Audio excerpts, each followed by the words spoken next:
नमस्ते, आप देख रहे हैं एमडी न्यूज। एमडी न्यूज के मेरदर्शन बुलेटिन में आप सभी का स्वागत है। आज के बुलेटिन के साथ मैं हूं निशा। खबरों को स्टार्ट करने से पहले आज मैं अपने मेरदर्शन परिवार की ओर से आप लोगों को जागरूक करना चाहूंगी और ये जागरूकता आपके बच्चों से जुड़ी है। जी हाँ, आपके बच्चों का भविष्य आप लोग दांव पर लगा रहे हैं। कैसे, ये भी मैं आपको बताती हूँ। स्कूल कॉलेज कोरोना काल के बाद खुल चुके हैं। कोरोना का प्रभाव अब खत्म हो गया और विद्यालय खुल गए हैं, लेकिन उसके बाद भी कुछ अभिभावक अभी तक अपने बच्चों को विद्यालय नहीं भेज रहे हैं। कुछ के मन में तो डर बना हुआ है कि हम बच्चे विद्यालय भेजेंगे, कहीं उनको कोरोना ना हो जाए, कहीं उनको कोई बीमारी ना हो जाए, और कुछ अपनी दूसरी समस्याओं की वजह से बच्चे को विद्यालय नहीं भेज रहे हैं, जिसके कारण से बच्चे का 1 साल तो पहले ही खराब हो चुका है, 6 महीने और खराब हो चुके हैं, और अब आने वाला ये साल भी खराब हो रहा है। लेकिन आप लोगों को जागरूक होना होगा। अपने बच्चों का भविष्य बनाने के लिए उनको विद्यालय भेजना होगा, क्योंकि कब तक आप उनको घर पर रख सकते हैं। 2 साल बच्चे की पढ़ाई खराब हो रही है और बच्चे का भविष्य बहुत पीछे जा रहा है। आज उसी को लेकर के जागरूक करने के लिए मेरठ कमिश्नर ने भी एक बैठक का आयोजन किया। मैं आगे आपको खबरों में दिखाऊंगी, लेकिन उससे पहले मैं अपने मेरदर्शन परिवार की ओर से सभी अभिभावकों से अपील करूंगी कि समस्याएं तो जीवन में रहती हैं, लेकिन हमें अपने बच्चों का भविष्य भी देखना है। पहले ही हमारे बच्चे बहुत पीछे हो चुके हैं शिक्षा के स्तर में, और अब उनको वापस उसी लाइन पे चलाने के लिए हमें बच्चे को विद्यालय भेजना होगा। एक बात जो सभी के मन में डर करे हुए कि बच्चा विद्यालय जाएगा, लेकिन मैं आपको बता दूं कि जब आप लोग अपने घर से बच्चे को विद्यालय भेजते हैं तो विद्यालय के पूरे स्टाफ, पूरे मैनेजमेंट का ये फर्ज बनता है कि वो अपने बच्चे को पूरी सुरक्षा दे, क्योंकि स्कूल के बाद बच्चा आपके पास जाता है, लेकिन उससे पहले आपके पास रहता है। जो समय उसने स्कूल में बिताया वो बिल्कुल सुरक्षित रहे और उसे कोई भी ऐसी कोई अप्रिय घटना उसके साथ ना हो, उसकी पूरी जिम्मेदारी लेता है। लेकिन उसके बाद भी आप लोगों के मन में डर बना हुआ है। लेकिन मैं एक बार फिर से कहूंगी कि अब बच्चों के भविष्य के साथ खिलवाड़ ना करें, बच्चों को विद्यालय भेजें, उनकी पढ़ाई को सुचारू रूप से चलाएं। MD paramedical and hotel management institute Bharat सरकार द्वारा मान्यता प्राप्त। छात्र छात्राओं के उज्जवल भविष्य के लिए paramedical diploma degree certificate course, hotel management diploma degree course प्रवेश प्रारंभ। Shraddhapuri, Kankarkhera, Meerut. MD paramedical and hotel management institute लाया है एक ही छत के नीचे छात्र छात्राओं का उज्जवल भविष्य। Hotel management diploma degree course व nursing, dental, first aid, lab, OT, x-ray diploma degree course. Shraddhapuri, Kankarkhera, Meerut. 9760141320। आज के समाचारों के प्रायोजक हैं खेमचंद पहलवान, पूर्व सदस्य Uttar Pradesh Congress committee, Arvind Kumar Gupta, Marwari Bhoj, metro plaza, Delhi road, Meerut, doctor Bina Rani Agarwal, समाज सेवी। अब नजर डालते हैं आज की हेडलाइंस पर, जिसके प्रायोजक हैं zoom digital movie world. Meerut commissioner ने मंगलवार को एनजीओ व स्कूल के प्रधानाचार्यों के साथ किया एक बैठक का आयोजन, जिसमें कोरोना का प्रभाव खत्म होने के बाद अभिभावकों को बच्चे स्कूल भेजने के लिए प्रेरित करने के विषय में की गई चर्चा। थाना नौचंदी क्षेत्र के एल ब्लॉक चौराहे के पास फाइनेंस कंपनी में हथियारों की नोक पर दिन दहाड़े लूट, 50,000 की नकदी, ज्वेलरी, मोबाइल हुए गायब। मौके पर पहुंची पुलिस, सीसीटीवी कैमरे के आधार पर जांच की शुरू। मेरठ पुलिस को मिली बड़ी सफलता, फर्जी दस्तावेज पर सरकारी व अधिकारियों की मोहर लगाकर कचहरी में चल रहे काले धंधे का किया पर्दाफाश। मेरठ के सिविल लाइन थाना क्षेत्र कचहरी से एक आरोपी गिरफ्तार, 3 मौके से फरार। लखीमपुर खीरी जम्मू कश्मीर की घटना को लेकर मेरठ थापरनगर गुरुद्वारे के प्रधान दलजीत सिंह ने घटना की निंदा करते हुए मंत्री को इस्तीफा दिलाने व मंत्री के बेटे को बीच सड़क पर लटकाकर फांसी देने की मांग को लेकर उत्तर प्रदेश के मुख्यमंत्री को भेजा ज्ञापन। जम्मू कश्मीर के पूंछ में शहीद हुए भारत के सपूतों को इंडियन मेडिकल एसोसिएशन द्वारा आईएमए हॉल में दी गई श्रद्धांजलि, रखा गया 2 मिनट का मौन। मिशन कंपाउंड स्थित एसएस पब्लिक स्कूल में दशहरे के उपलक्ष्य में किए गए कार्यक्रम, बच्चों ने बनाए छोटे छोटे रावण। स्कूल की प्रधानाचार्य ने बच्चों को दशहरे पर्व के विषय में दी जानकारी। इस अवसर पर सभी अध्यापकों का रहा पूर्ण योगदान। हाईकोर्ट के आदेश पर नगर निगम द्वारा चलाए जा रहे अतिक्रमण हटाओ अभियान के तहत बेगमपुल की दुकानों के बाहर से टीन सेट हटाने को लेकर व्यापारियों और नगर निगम की टीम में हुई नोकझोंक। लखीमपुर खीरी मामले में मारे गए किसान भाइयों को श्रद्धांजलि देने के लिए आज जिला किसान सभा के सदस्यों ने श्रद्धांजलि सभा का किया आयोजन। शोक व्यक्त करते हुए सभी मृतक किसानों को दी श्रद्धांजलि। कैरियर काउंसलिंग सेल व प्लेसमेंट प्रकोष्ठ एवं विश्वविद्यालय के संयुक्त तत्वाधान में रघुनाथ गर्ल्स डिग्री कॉलेज में एक कार्यशाला का किया गया आयोजन, जिसमें कैरियर के चयन को लेकर छात्राओं को दी गई विशेष जानकारी। मोहल्ले में तेज बाइक चलाने को मना करना एक परिवार को पड़ा भारी। थाना खरखौदा क्षेत्र के ग्राम उल्लंघन निवासी एक पीड़ित परिवार ने एसएसपी कार्यालय में लगाई इंसाफ की गुहार। थाना लिसाड़ी गेट क्षेत्र के अंतर्गत शालीमार गार्डन में मकान का हिस्सा न देने पर बेटे ने दोस्तों के साथ मिलकर मां व भाइयों पर चलाई ताबड़तोड़ गोलियां। 2 लोग गंभीर रूप से घायल। पीड़ित महिला का आरोप, थाने में सूचना देने के बाद भी घंटों तक नहीं पहुंची पुलिस। शहर रामलीला कमेटी में चल रहे रामलीला मंचन के अंतर्गत वाली वध, सीता खोज, लंका दहन लीला का किया गया मंचन। देखने वाले दर्शकों की रही काफी भीड़, सभी ने रामलीला का लिया आनंद। थाना परतापुर क्षेत्र फ्लाईओवर के पास टेलर को बंधक बनाकर हथियारों के बल पर 3 बाइक सवार बदमाशों ने की लूट। पीड़ित ने थाने में दी तहरीर, अभी तक नहीं हुई कोई सुनवाई। जनपद संबल कंपोजिट विद्यालय आटा में मनाया गया ग्लोबल हैंड वॉश डे। विद्यालय की प्रधानाचार्य ने सभी बच्चों को दी जानकारी। संक्रमण से बचने के लिए हमें बार बार धोने चाहिए अपने हाथ। जनपद संबल नरौली कस्बा गुप्ता दंपत्ति 42 साल से बड़े ही भक्तिभाव से कर रहे हैं नवरात्रि व्रत। प्रतिदिन शाम को कन्याओं को भोग लगाकर ही खोलते हैं अपना व्रत। गुप्ता परिवार का मानना है माता रानी पूर्ण करती है उनकी सभी मनोकामनाएं। और मेरठ दर्शन के स्पेशल बुलेटिन में रामलीला में किरदार निभा रहे कलाकारों से खास मुलाकात। अब खबर विस्तार से। जैसा कि अभी मैंने आपको बताया कि अभी भी बहुत से अभिभावक अपने बच्चों को विद्यालय नहीं भेज रहे हैं, जबकि कोरोना का प्रकोप पूरी तरीके से खत्म हो चुका है।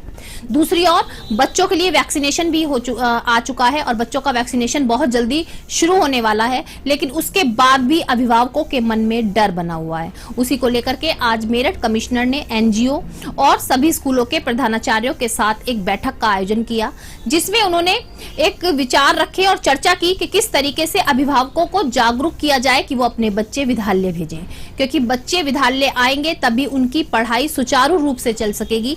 उसी को लेकर के आज की बैठक में सभी ने अपने अपने विचार रखे। इसकी पॉपुलैरिटी बढ़े, लेकिन जब एक बार लोगों को पता ही नहीं है कि है क्या, लेकिन जब एक बार आ जाते हैं और देखते हैं यहाँ अदर देन यू, क्या किसी ने पीलीभीत टाइगर रिजर्व देखा है? किसी ने नहीं। चोर बदमाशों के हौसले इतने बुलंद होते जा रहे हैं कि दिन दहाड़े वारदात को अंजाम दे रहे हैं। आज फिर ऐसी घटना सामने आई थाना नौचंदी क्षेत्र के एल ब्लॉक से कि एक फाइनेंस कंपनी में हथियारों के जोर पर बदमाशों ने काफी बड़ी लूट की। आपको बताती चलूं, अलमारी में रखे हुए पैसे और ज्वेलरी और मोबाइल लेकर बदमाश फरार हो गए।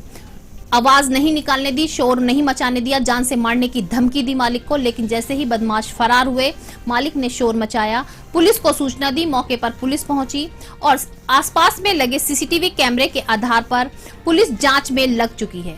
लेकिन मैं ये कहना चाहूंगी कि चोर और बदमाशों के हौसले इतने बुलंद हो गए हैं कि अब उन्हें पुलिस का भी डर नहीं रहा और दिन दहाड़े ही वारदात को अंजाम देने लगे। फर्जी दस्तावेज का मामला काफी बार सामने आ चुका है। जी हां, और पुलिस पूरी तरीके से सतर्क हो चुकी थी कि आखिर कहां पर इस तरीके से फर्जी दस्तावेज बनाए जा रहे हैं, फर्जी स्टैंप लगाई जा रही है। पुलिस की सतर्कता रंग लाई और आपको बताती चलूं, आज मेरठ पुलिस को बड़ी कामयाबी भी हासिल हुई। कचहरी से आज पुलिस ने जब छापा मारा तो एक युवक को गिरफ्तार कर लिया गया। उसके पास से काफी सरकारी और अधिकारियों की स्टैंप बरामद हुई, काफी दस्तावेज भी बरामद हुए, लेकिन 3 आरोपी मौके से फरार हो गए। पुलिस द्वारा उनको ढूंढने का पूरा प्रयास किया जा रहा है, लेकिन जो आरोपी गिरफ्त में है उससे पूछताछ चल रही है और पुलिस अपनी सतर्कता दिखाते हुए कितना बड़ा गिरोह है और कहां कहां पर इस तरीके का काम चल रहा है उस पर जांच कर रही है। आपको सबसे बड़ी बात बताती चलूं कि केवल मेरठ के ही दस्तावेज नहीं थे, मेरठ की ही स्टैंप नहीं थी, दिल्ली, गाजियाबाद, नोएडा के भी अधिकारियों की स्टैंप बनी हुई थी। तो आप देख रहे हैं कितने जोर शोर से फर्जीवाड़ा चल रहा है, लेकिन हमारी मेरठ की पुलिस भी सतर्कता दिखाते हुए छापामारी कर रही है। राहुल, कब से कर रहे थे काम आप? अब मैं क्या कर रहा था, जिसकी मोहर है उसको तो मैंने पकड़ा नहीं। किसकी मोहर है? सुमित की मोहर को तो पकड़ा नहीं मैंने। सुमित की मेरे को तो दे दी ना, डब्बे में बाहर लेकर खड़ा हो गया। सुमित कौन है? वकील है जी। मेरे को तो मैं तो अपने पापा की जमानत करवाने आता उससे। अच्छा, और मेरे को पकड़वा दिया, मैं इसमें तो पकड़ा नहीं जिसकी मोहर थी। इसमें कई जने शामिल है? सब मुझे क्या पता, उसे पता। सुमित एडवोकेट है कोई? हाँ जी। कहाँ बैठता है? चैम्बर पर ना जी, इसका तो वैसे ही है।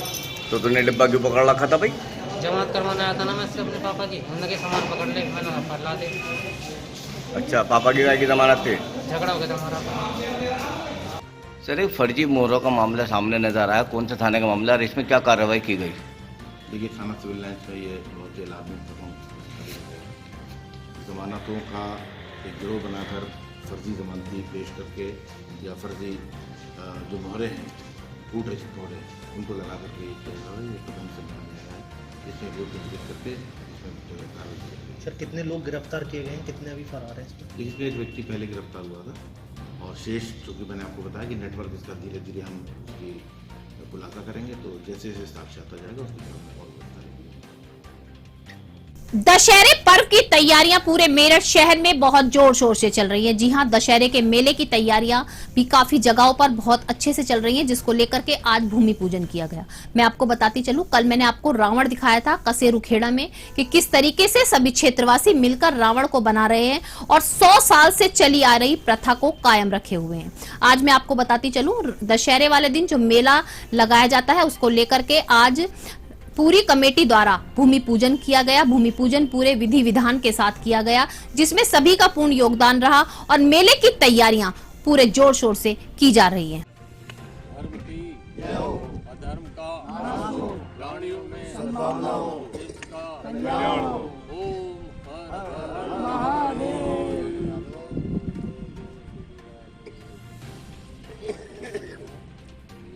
कोरोना काल के बाद जैसे ही अब स्कूल खुले हैं तो स्कूलों में एक्टिविटी भी शुरू हो चुकी है। मैं आपको बताती चलूं, आज मिशन कंपाउंड स्थित एसएस पब्लिक स्कूल में दशहरे के उपलक्ष्य में कार्यक्रम किए गए, जिसमें बच्चों ने छोटे छोटे रावण अपने हाथों से बनाए, जिसमें सभी अध्यापकों का पूर्ण सहयोग रहा। स्कूल की प्रधानाचार्य द्वारा बच्चों को बताया गया कि हम लोग दशहरे का पर्व क्यों मनाते हैं। दशहरे का पर्व मनाने का मकसद है असत्य पर सत्य की विजय।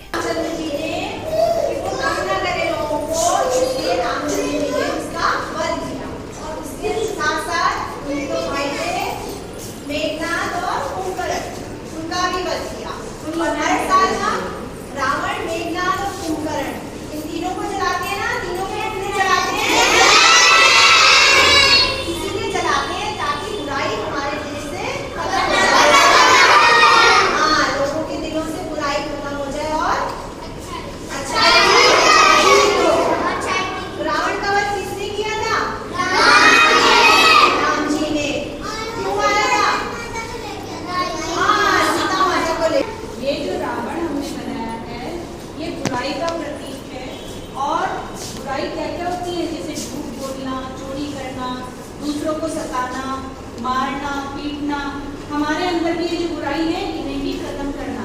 यानी कि जब हम दशहरे में इन्हें जलाएंगे तो हम अपने अंदर से ये आदतें भी दूर कर दें कि ना तो हम कभी चोरी करें, ना कभी झूठ बोले, ना किसी का दिल दुखाएं। ऐसा ना हो कि आपकी वजह से कोई परेशान हो, ऐसे कोई भी काम मत करना। एक और बात बताती हूँ, दशहरे को हम विजयदशमी के नाम से भी जानते हैं। किस नाम से? और पुराने टाइम में जब 9 दुर्गा यानी कि 9 माता जो है, उन्होंने राक्षसों का वध किया था और 10वें दिन आके उनको पूजा जाता है और दशहरे के रूप में हम उन्हें मनाते हैं। ये बहुत पुरानी कहानी है जो मैंने आपको बताई है। दशहरे का एक सबसे बड़ा ये है कि हम स्त्रियों का सम्मान करें, यानी अपनी बहनों का, मम्मी का। ये नहीं कि हम उनसे गंदी तरीके से बात करें। अच्छा, पीछे चले जाओ। स्त्रियों का सम्मान करें और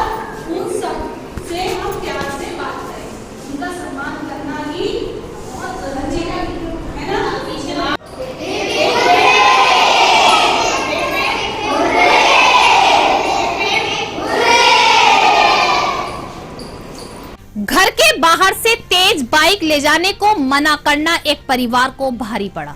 जी हां, मैं आपको पूरी घटना बताती चलूं। ये घटना थाना खरकौदा क्षेत्र के उल्लंघन गांव की है। घर के बाहर से एक युवक बाइक बहुत तेज रफ्तार में लेकर जा रहा था। घर के बाहर खड़े एक युवक ने उसको मना किया कि मोहल्ले में बहुत से छोटे बच्चे भी हैं, कोई भी हादसा हो सकता है। मना करने के बाद उसने उसी युवक के साथ मारपीट की।